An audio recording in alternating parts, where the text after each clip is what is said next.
오늘 말씀은 마태복음 5장 27절에서 32절까지 말씀입니다. 한 절씩 교독하시고 마지막 합독하시겠습니다. 또 간음하지 말라 하였다는 것을 너희가 들었으나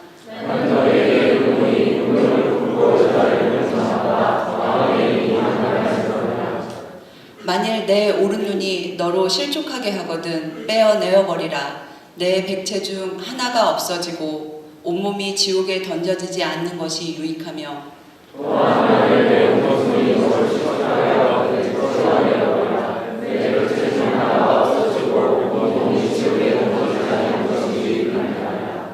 또 이르렀을 때 누구든지 아내를 버리려거든 이혼 증서를 줄 것이라 하였으나 나는 너희에게 이르노니 누구든지 음행한 이유 없이 아내를 버리면 그는 그로 간음하게 하며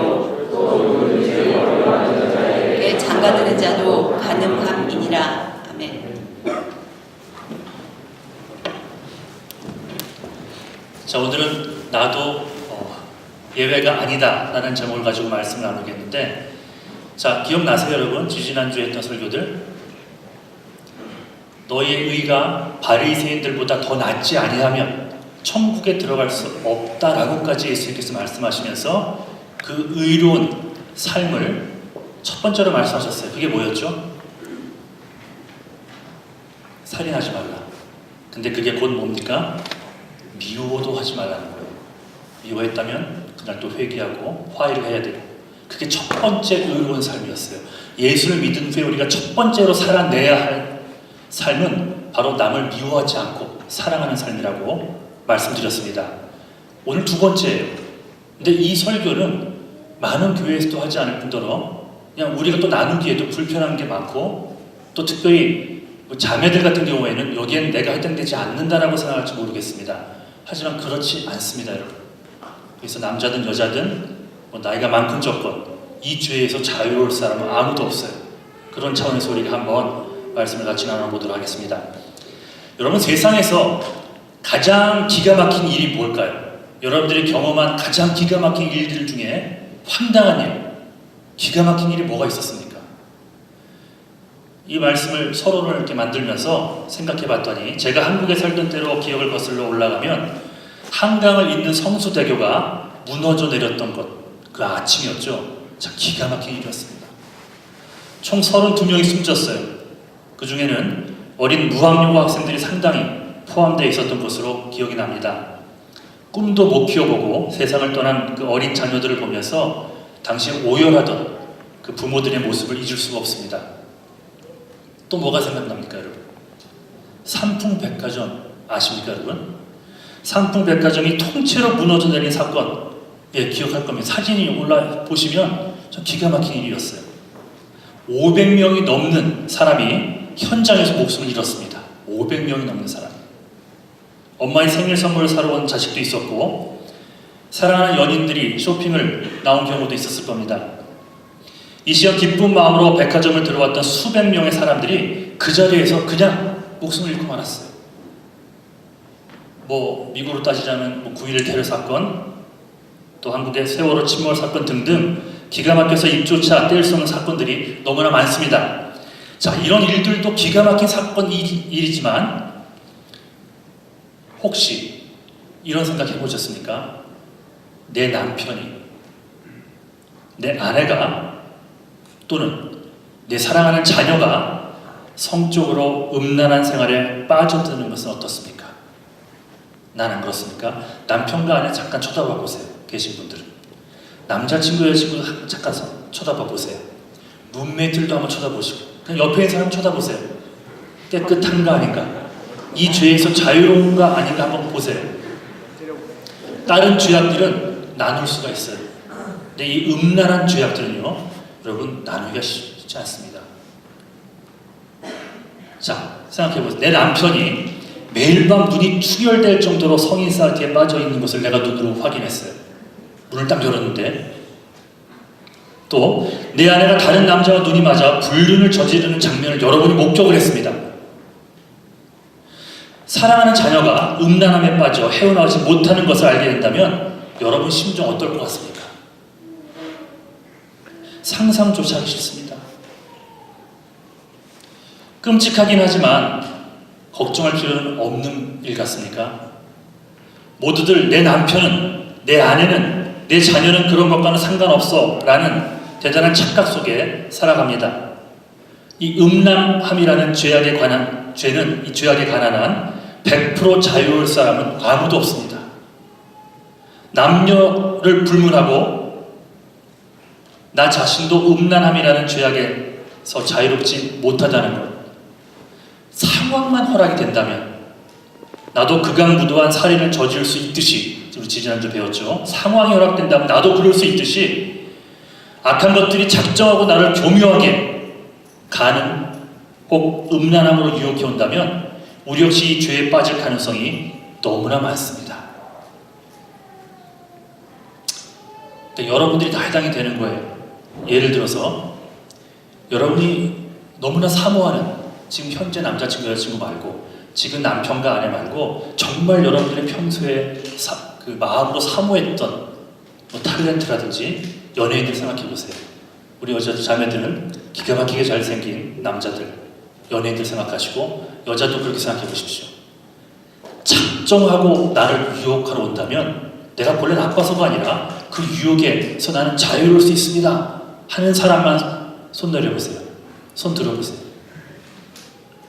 상황만 허락되면 이 죄악에서 우리는 자유롭지 못하다는 것을 알 수가 있어요. 우리는 인류 역사상 그 어느 때보다 죄를 짓기에 더 좋은 환경 속에 살고 있습니다.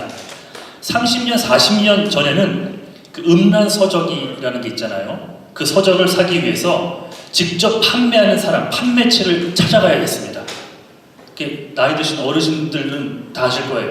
청계천 세운상가에 가면 언제나 음란 책자를 파는 사람들이 주머니에 손을 끼고 뭘 하나 끼고요, 말을 걸어옵니다.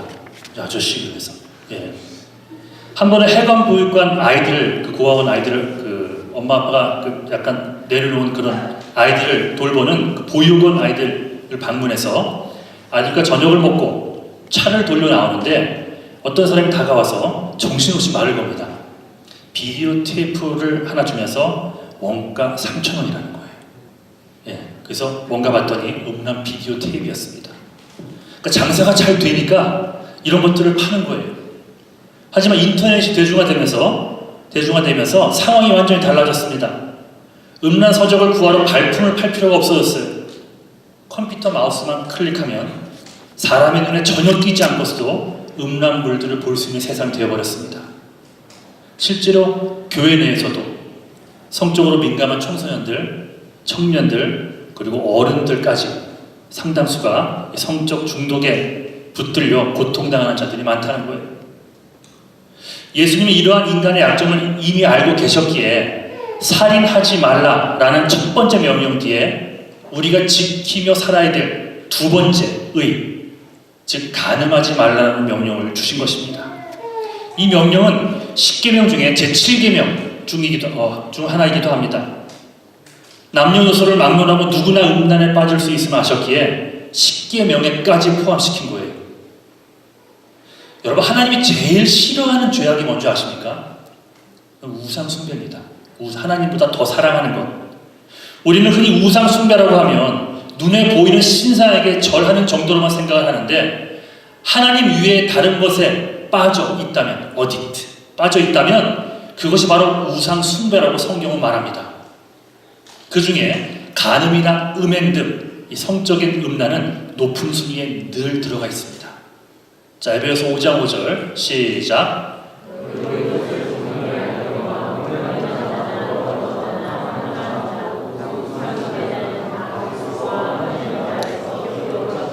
음행도 우상 숭배라는 거예요. 특히 우상 숭배자들은 하늘나라를 기업으로 받지 못할 자들이라고까지 명시를 합니다. 자, 골로새서 3장 5, 6절. 그러므로 땅에 있는 지체를 죽이라. 곧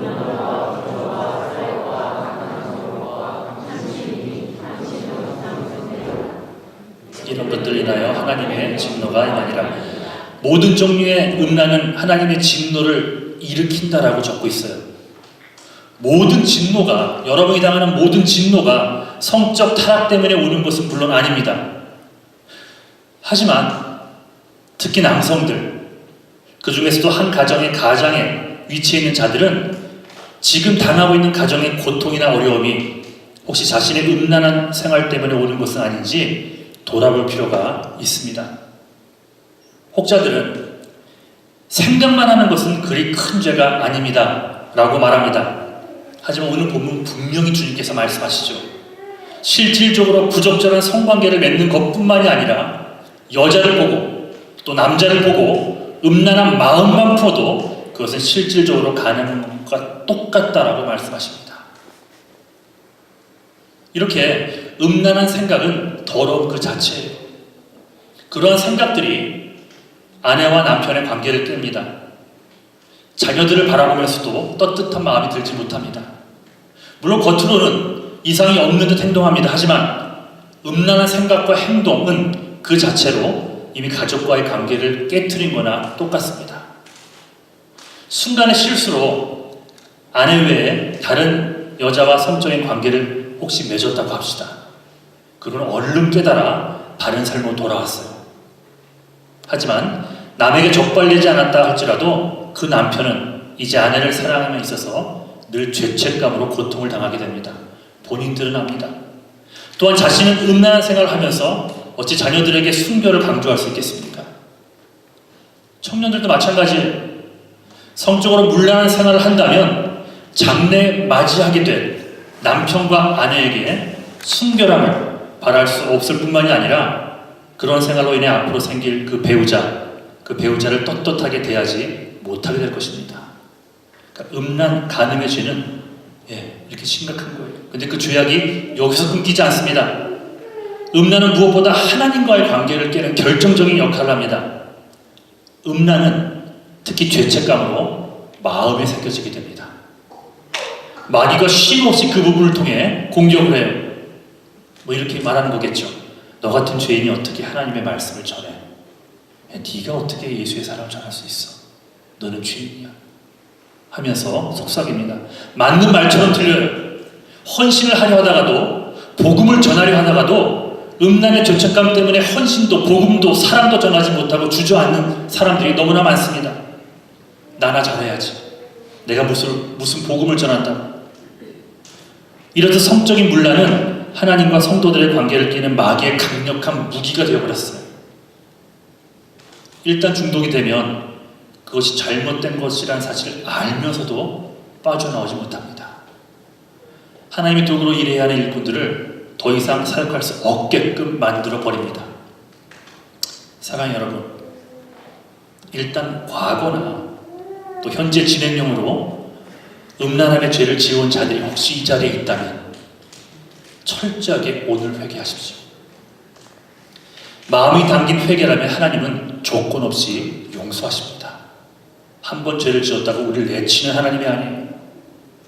그렇게 살아와 오고서도 또 현재 그렇게 살고 있으면서도 회개하지 않았다면 오늘 가슴을 찢으며 뼈저리게 뉘우치는 회개의 자리를 회복할 수 있기를 간절히 축원합니다. 그래서 예배라는 게 중요합니다. 예배를 통해서 하나님께서 영광도 받으시지만 우리에게 새로운 출발을 가능케 해주는 게 예배예요. 그리스도의 보혈의 능력을 의지하고 회개할 때 하나님께서는 또 하루를, 또 일주일을 새로 살아갈 수 있는 힘과 능력, 기회를 주십니다. 그래서 예배라는 게 너무 중요한 것입니다. 오늘 그런 회개의 자리가 되기를 간절히 축원합니다. 자, 그 다음이 중요해요. 이제 음란함과 싸워 이겨야 합니다. 그래서 몇 가지를 여러분 나누겠습니다. 첫 번째는 장난으로라도 보지도 가지도 하지도 마십시오. 예수님은 그것이 악한 것이라면 쳐다보지도 말라는 말씀하십니다. 보는 것이 마음의 그 음란한 간음을 불러일으킨다는 거예요. 자, 욥기 31장 1절 시작. 자, 7절 9절 시작. 언제 내 걸음이 길에서 떠나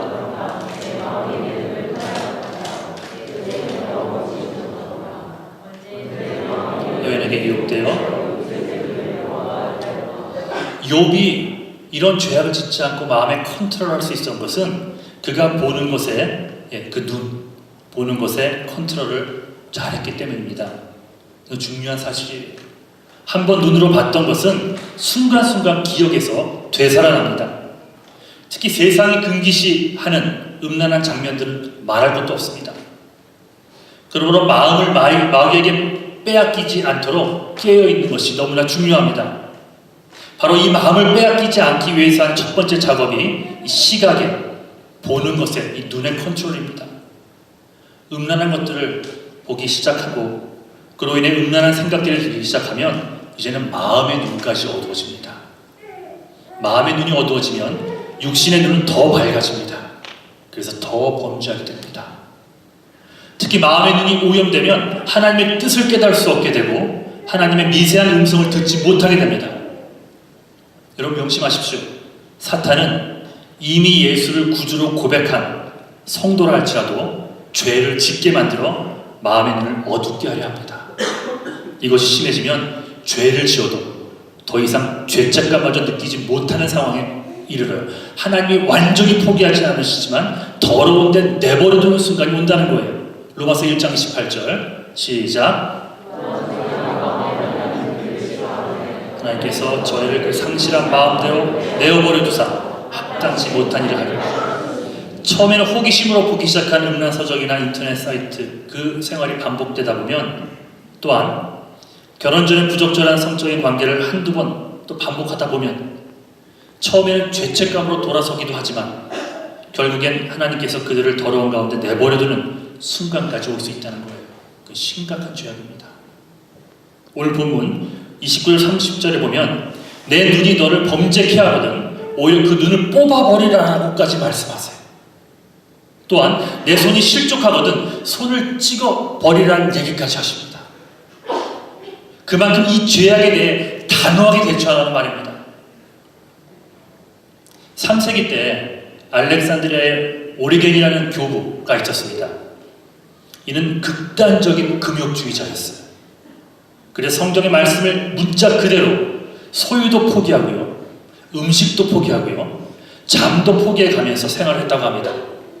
심지어는 마태복음 19장 12절 말씀을 따라서 스스로 고자가 되기까지 했습니다.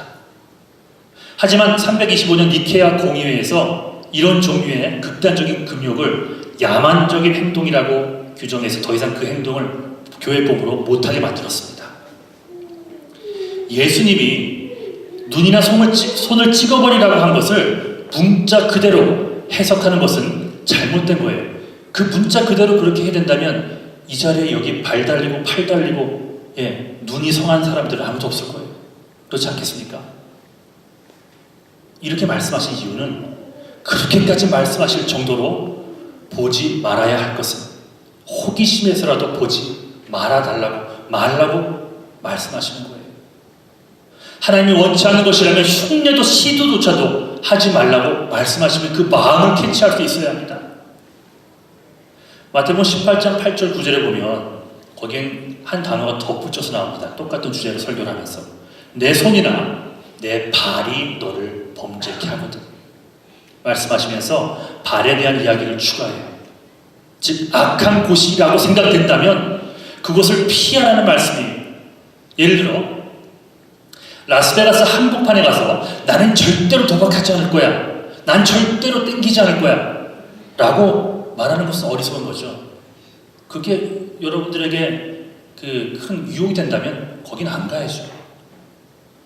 마약과 술 파티를 하는 사교 모임인 줄 알아요. 근데 굳이 그곳에 가면서 나는 절대로 약이나 술에 취하지 않을 거야 라고 다짐한다면 그것만큼 어리석은 게 어디 있으면 안 가면 되는 거잖아요.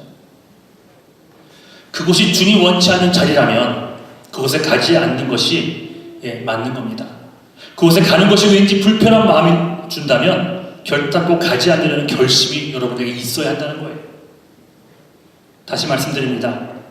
말씀을 통해 하나님이 원치 않으신다는 것을 깨달았다면 그것은 보지도 말고 가지도 말고 시도조차도 하지 마십시오. 그게 첫 번째입니다. 자, 두 번째 해결책은요. 하나님에 대한 살아있는 새로운 지식을 매일 깨달아야 됩니다. 즉 말씀은 우리에게 주신 가장 큰 무기예요. 보지 않고 가지 않고 하지 않는 것이 여러분 말처럼 쉽지 않습니다. 여기저기 유혹이 도사리고 있고 죄를 지으면서도 얼마나 현명하게 얼마나 교묘하게 그 죄악을 정당화시키니까 여러분이나 저나 남이 죄를 지면 정죄는 쉽게 하지만 내가 그 죄를 지을 때는 그것을 justify 합니다. 정당화해요. 그래서 하나님의 자녀가 되었다 할지라도 성도는 여전히 마귀의 그 계획, 마귀의 괴계를 눌러 대적하기 위해서 하나님의 전신갑주를 늘 입고 있어야 됩니다. 자, 6장 11절 한번 읽어볼까요? 여기서 시작. 암호죠, 암호. 투구, 방패, 갑옷 이런 것들을 얘기하는 겁니다. 이 전신갑주에 대한 것은 에베소서 6장에 잘 나와 있어요. 한번 보시고 그 중에서 우리가 가지고 싸울 무기가 있는데 그게 성령의 검이에요. 성령의 검이 6장 17절에 보면 하나님의 말씀이라고 얘기합니다. 우리의 강력한 무기가 되는 것이 말씀이라는 거예요. 음란함의 유혹에서 헤어나지 못하는 자들이 혹시 이 자리에 있습니까? 하나님의 말씀으로 늘 채우는 사람은 그 음란의 삶에서 해방될 수 있다는 겁니다. 여러분, 마음의 눈이 어두워지면 육신의 눈은 더 밝아진다고 말씀드렸어요. 반대로 마음의 눈이 말씀으로 충만해 있으면 음란한 생각은요, 내가 음란과 싸워 이겨야지 라고 생각하지 않아도 저절로 물러가게 되어 있습니다. 예를 하나만 들어볼게요. 하나님은 우리를 만드신 창조주 하나님이십니다. 믿으십니까? 자, 이사야 43장 1절 2절 읽습니다. 시작.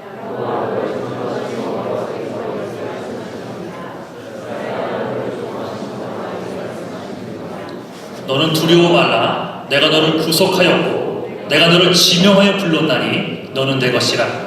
내가 물 가운데로 지날 때에 내가 함께할 것이라. 강을 건널 때에 물이 너를 침몰치 못할 것이며 내가 불 가운데로 행할 때에 타지도 아니할 것이요 불꽃이 너를 사르지도 못하리니.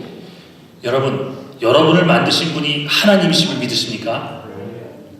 세상을 만드신 하나님이 여러분의 아버지 되심을 믿으십니까?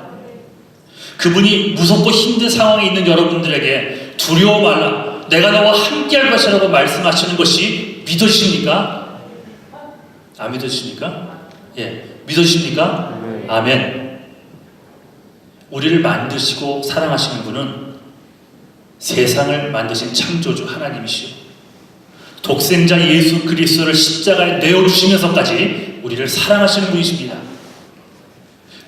이 세상 그 어떤 보화보다 더 존귀하게 나를 여겨주시는 분. 때로는 내 아내도 남편도 내 부모도 내 자녀도 나를 그렇게 여겨주지 못할 때가 있어요. 그런데 나를 이 세상 어떤 보화보다 존귀하게 여겨주시는 분이 계십니다. 그분이 세상을 만드신 창조주 하나님이세요. 이사야 43장 4절 시작. 내가 너를 보배롭고 존귀하게 내가 너를 보배롭고 존귀하게 찬송하시죠. 주님께서 우리에게 하신 고백이에요. 내가 너를 보배롭고 존귀하게 여겨.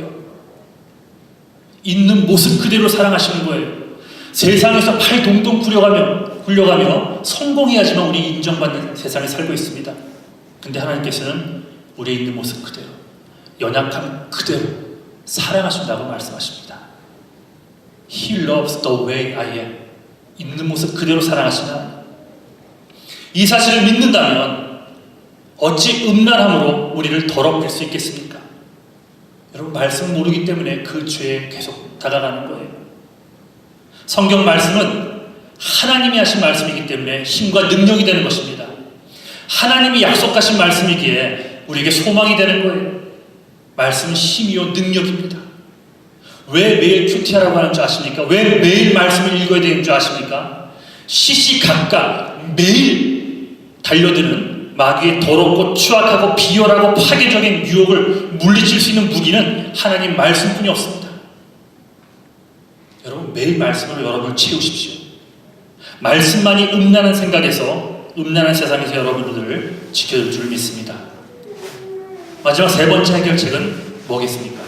우리 1대1 하신 분들 아시죠? 우리에게 무기가 두 개 있는데 그것이 말씀과 기도라겠습니다. 기도. 여러분 자신을 위해, 남편과 아내를 위해, 자녀를 위해, 미래의 배우자를 위해 여러분 반드시 기도해야 됩니다. 성령의 검, 곧 하나님의 말씀을 가지고 마귀를 대적하라는 말씀 뒤에 한 가지 더 강조하는 것이 바로 이거예요. 자, 18절 읽겠습니다. 시작.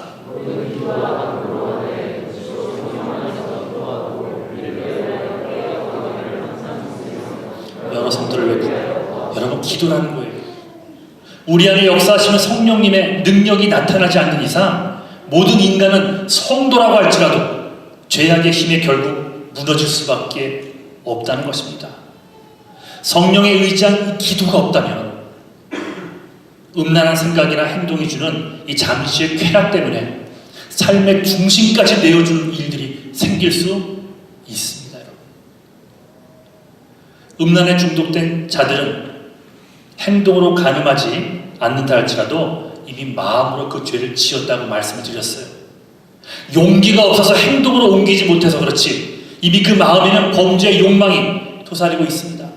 그래서 주님은 마음의 간음을 실제적인 간음과 똑같다라고 보십니다. 이러한 음란을 이길 수 있는 길은 오직 성령의 능력에 의지해서 말씀을 붙들고 기도하는 수밖에 없습니다. 언제요? 매일 아침마다. 매일 아침마다. 그래서 나를 위해서 반드시 기도해야 되는 것도 맞지만 결혼한 부부들이 이 자리에 있다면 서로를 위해 매일 아침마다 기도하는 것은 여러분 반드시 해야 하는 일입니다. 내 남편은 안 그럴 것 같습니까? 내 아내는 안 그럴까요? 남자친구, 내가 지금 사귀는 남자친구였으면 절대 안 그럴 거예요, 여러분. 아마 하늘나라 가서 우리가 음란한 생각, 행위뿐만이 아니라 음란하게 생각했던 것들을 열람할 수 있는 책이 있다면, 그런 장소가 있다면 아마 여러분들, 저도 포함해서 여러분들 하늘나라 가서 예수님부터 만나러 가는 게 아니라 아마 그 도서관 앞에 지키고 서 있을걸요? 그 열람 못하도록. 이 죄에서 자유로울 사람이 아무도 없다는 거예요. 그러니 매일 아침마다 부부도 기도해야 됩니다. 성적으로 무너지는 것은요 한순간이에요. 작정하고 음란한 사람들도 있지만 이 음란의 범죄에 빠지는 것은요 순간 유혹 때문이에요. 앞으로 결혼할 청년들도 유의하고 들으십시오. 음란에 빠지지 않도록 매일 아침마다 기도해야 됩니다. 특히 아내는 남편을 위해 매일 아침마다, 또 자녀들을 위해서 마찬가지고요. 이 아이가 음란의 유혹에서 이겨낼 수 있도록 기도해야 됩니다. 우리 중겸이 여기 있습니까? 중겸이? 겸이도 여기 있습니까? 예. 우리 제니도 여기 있습니까? 여러분 기도하셔야 됩니다. 기도하셔야 돼요. 욥이 자녀들을 위해서 매일 아침마다 기도했습니다. 여러분도 하셔야 됩니다. 우리 아이들은 깨끗하고 착할지 몰라도 세상이 그렇지 못하기 때문에 여러분들이 기도하지 않으면 얼마든지 그 유혹에 빠질 수 있어요. 갓난 아이를 놓고도 지금도 기도하시고 그래서 늘 성령으로 이 아이를, 우리 자녀를 음란으로부터 지켜달라고 기도해야만 합니다. 말씀 정리하겠습니다. 여러분 명심하십시오. 음란의 죄는 남녀노소를 막론하고 누구에게나 열려 있습니다. 여러분 예외는 없습니다. 그래서 예수님께서도 이 두 번째 우리가 지켜야 될 의로운 생활에 이것을 말씀하시는 거예요. 어찌 기도하며 살 수 있을까? 어찌 남편을 위해, 아내를 위해, 자녀들을 위해, 미래의 배우자를 위해 하나님의 도우심을 구하지 않고 살아갈 수 있겠습니까? 세상의 시각으로는 기도만큼 하찮아 보이는 것이 없습니다. 그렇잖아요.